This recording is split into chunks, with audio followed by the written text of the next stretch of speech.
3 of my ships are gone before I even finish the jump calculation. I feel the loss before the sensors confirm it, a sudden silence on the fleet channel where there used to be chatter.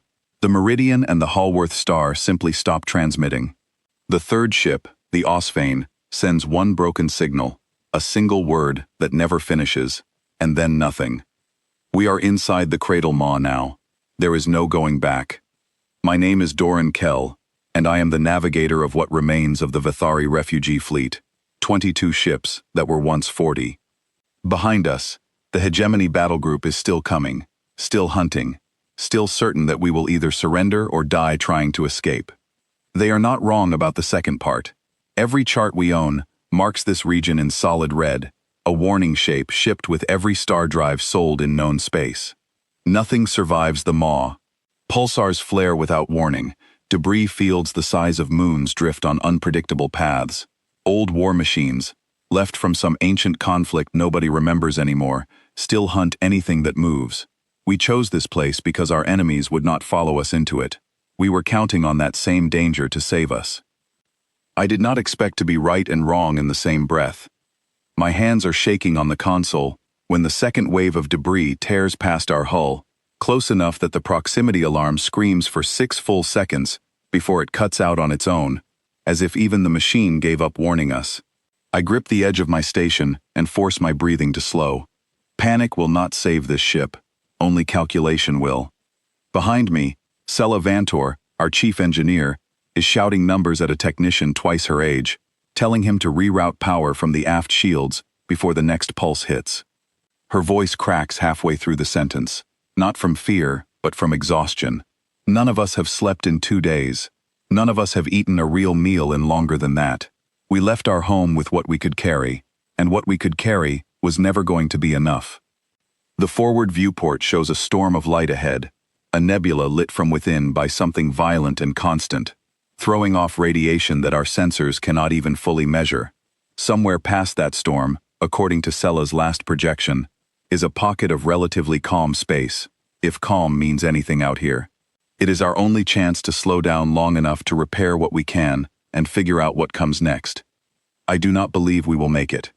I say nothing, because saying it changes nothing except morale, and morale is the only fuel we have left. Then the sensors do something they should not do.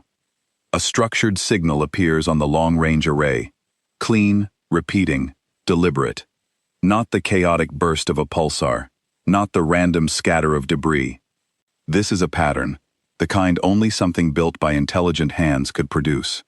My first thought is that we have found another war machine, something old and patient, waiting in the one place nobody would think to look for danger, because the whole region is already dangerous enough. My second thought is worse. What if it is Hegemony, already here, already waiting, having found some way through the maw that we do not know about? I call up the source location, and my stomach turns over. It is not moving toward us. It is not moving at all, in the way a hunting ship moves. It has the rhythm of something stationary, something with a fixed position and a fixed purpose. My mind reaches for an explanation and keeps failing. Sella, I say, and my voice comes out smaller than I want it to. I need you to look at this. She crosses the bridge in 4 steps and leans over my shoulder, her eyes narrowing as the data scrolls past. For a long moment, she says nothing. Then she says the thing that changes everything. That's a transponder beacon, a navigation marker. Someone built that. The bridge goes quiet, except for the low hum of the failing shields. Someone built that, inside the cradle maw, inside the one place in the galaxy that every species with a star drive agrees is uninhabitable. Someone built a navigation marker, the kind you place along a route that ships travel regularly. Not once, not as an accident, as a habit. I do not have time to process what that means before a new signal cuts through our comms, clear and calm, carried on a frequency so ordinary that it takes me a second to realize we are being hailed. The voice that comes through is not what I expect. I have heard stories about this species my whole life, the way every civilization has heard stories, second-hand and half-true, passed along like warnings whispered to children, fierce, unpredictable, dangerous in ways nobody fully understands. I brace myself for a threat, for a demand, for the kind of voice that comes before violence. Instead, the voice sounds faintly annoyed, almost bored, like someone interrupted in the middle of a task they would rather be doing without interruption. Unidentified fleet, you are drifting into an active transit corridor. Please adjust your heading 40 degrees to port, or you're going to clip the debris shepherd array, and that's an annoying repair job. Nobody on my bridge moves. Sella's hand is frozen over her console. I stare at the comm display, as if it might explain itself if I look at it long enough.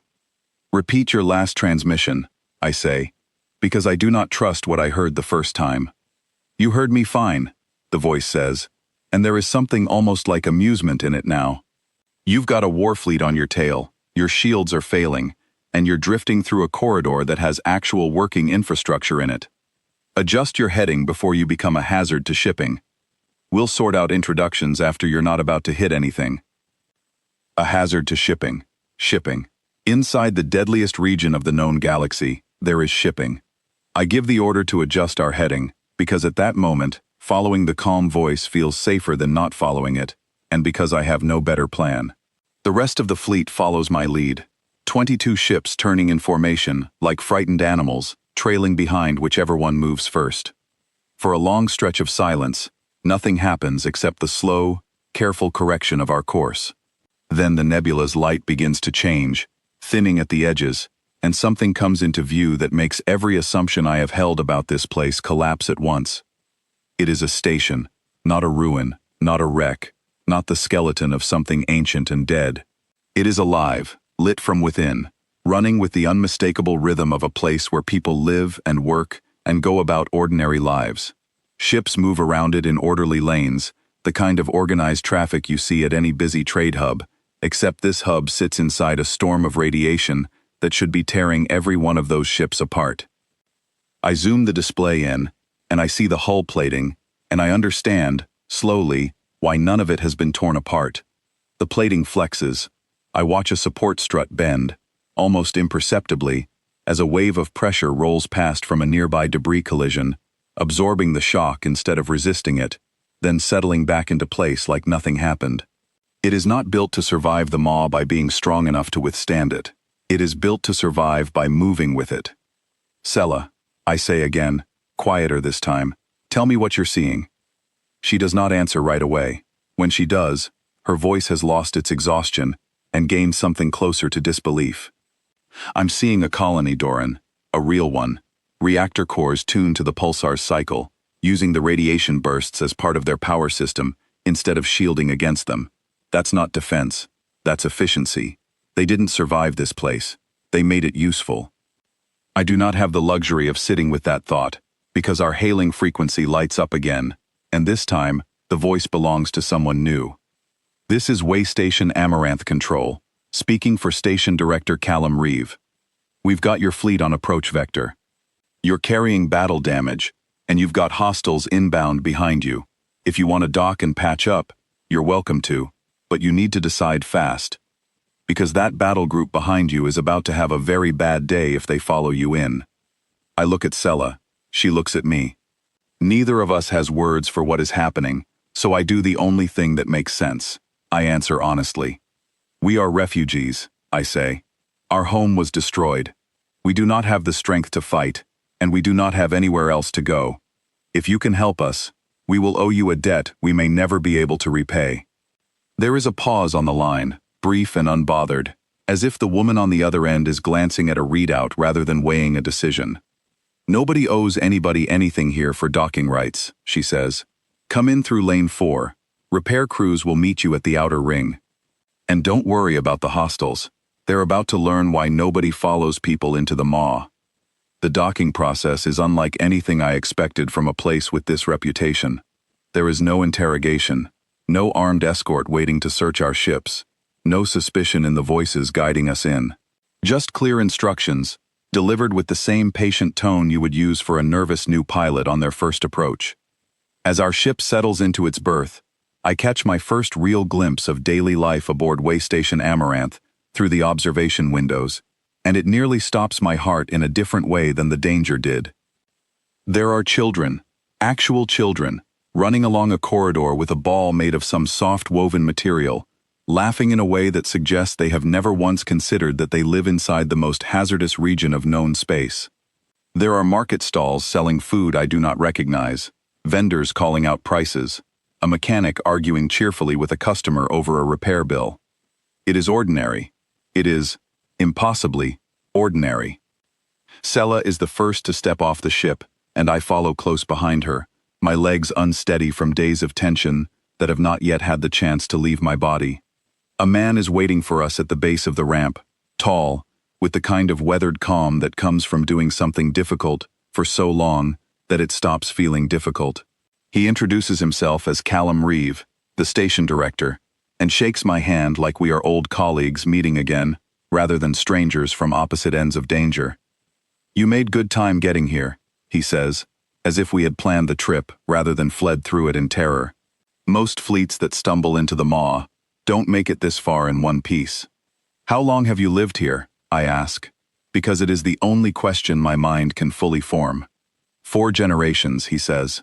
"My grandmother's people came out here running from something too, a long time ago. Nowhere else would take them, and everywhere else was already claimed. This place was empty because everyone assumed it was unlivable. So we spent a long time proving that assumption wrong, one system at a time, shielding first, then propulsion that could ride the debris fields instead of fighting them, then power systems that actually used the pulsar output instead of hiding from it. It took time. It took a lot of failure, but it worked. I think of the stories I grew up with, the ones that painted his species as something to fear, something reckless and violent and unpredictable. Standing here, looking at a man who speaks about surviving the galaxy's deadliest region, the way someone else might describe fixing an old engine, I understand for the first time how badly those stories missed the point. "The battle group chasing us," I say. "They are strong. They destroyed 3 of our ships before we even reached this system." Callum's expression does not change much, but something sharpens behind his eyes, the look of a man doing quiet math. "They're going to have a rough time of it," he says. "Our patrol boats aren't much to look at. Small, ugly little things built for maneuvering through debris fields, not for looking impressive in a parade, but they're built for exactly the kind of fight your friends back there don't know they're walking into. A warship built for open space doesn't know how to move here. Ours do. That's the whole difference." I want to ask more, but the station's alert system chimes, a calm, procedural tone, rather than a panicked alarm, and a voice announces that unidentified vessels have entered the outer debris field without proper navigation clearance. Callum sighs, the sound of a man dealing with an overdue chore rather than a crisis. "Come on," he says. "You'll want to see this from the observation deck. Might help you sleep easier tonight." We follow him through corridors that hum with quiet industry, past workers calibrating what I now recognize as radiation dampeners tuned to the pulsar's exact rhythm, past a group of teenagers practicing some kind of coordinated drill involving small, fast-moving drones that dart between obstacles with unnerving precision. Every part of this place has been shaped by the environment around it instead of shaped in defiance of it. It is not a fortress standing against the maw. It is a settlement that has learned to breathe in rhythm with it. The observation deck gives us a wide, unobstructed view of the debris field beyond the station, lit by the pulsing glow of the nearby star's radiation bursts. Far in the distance, I can see them, the Hegemony Battle Group, 6 capital ships built for straightforward, overwhelming force, the kind of ships that win wars by being bigger and stronger than anything in front of them. They move slowly here, cautiously, their formation already ragged from navigating the debris without the tools this station's people have spent generations perfecting. Then the small ships appear. There are perhaps a dozen of them, nothing like the size of the vessels they are approaching, dwarfed in every measure, except the one that matters. They move like they belong here, weaving between debris fragments with a fluid, almost playful confidence, using the terrain itself as cover and advantage, in a way the larger ships cannot match. I watch one of the capital ships attempt to bring its main weapon system to bear on a target, only for a sudden debris shift, the kind the station's people clearly anticipated, and the battle group clearly did not, to force it into an emergency maneuver that throws its aim completely off. The smaller ships do not need to overpower their opponents. They only need to let the maw do what it always does, and be ready to take advantage of it when it happens. One by one, the capital ships lose maneuvering capability, then power, then the will to continue, until the entire battle group broadcasts a retreat signal and begins limping back the way it came, chased not by weapons, but by the terrain itself, escorted out by small ships that never had to fire more than a handful of shots. They'll heal from that in a body count sense, Callum says quietly, watching the retreat with something between satisfaction and weariness. Egos take longer. That's usually enough to keep people from trying this a second time. I stand there for a long moment, absorbing what I have just watched. An entire battle group, strong enough to destroy 3 of our ships without slowing down, driven off by a handful of small vessels, and a region of space that everyone else in the galaxy fears too much to even attempt understanding. You are not what the stories say, I finally tell him, and it comes out as an admission rather than an observation. Callum laughs, a short, genuine sound. Most stories about anybody get the details wrong. People hear about a place like this, hear that we live here, and they decide that means we must be dangerous in the way that scares them, instead of dangerous in the way that just means we solved a problem nobody else wanted to try solving. We're not fighters first. We're builders, who happen to get very good at building in places that fight back. Sella, standing beside me, finally finds her voice again. Will you take us in? All of us? We don't have much to offer. Our fleet is damaged, our resources are thin, and we don't know how long it will take before we can contribute anything meaningful.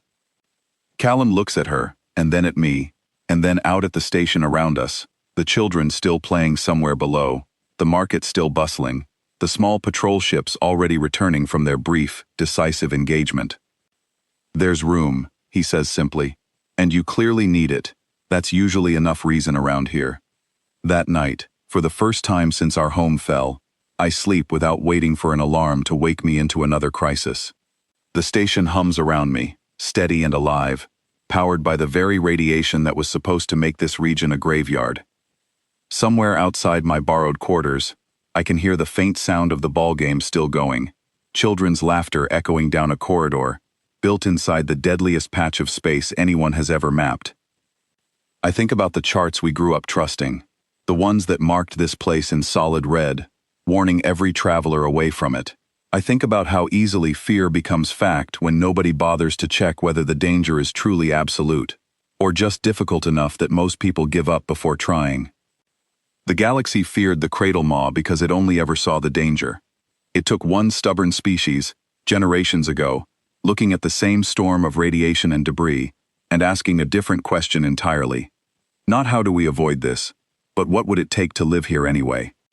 They found their answer, one failure at a time, one small victory at a time, until an entire civilization grew roots in the one place nobody else would even attempt to plant them. We came here running from death, expecting to find nothing but more of it waiting in the dark. Instead, we found a home that everyone else was simply too afraid to build.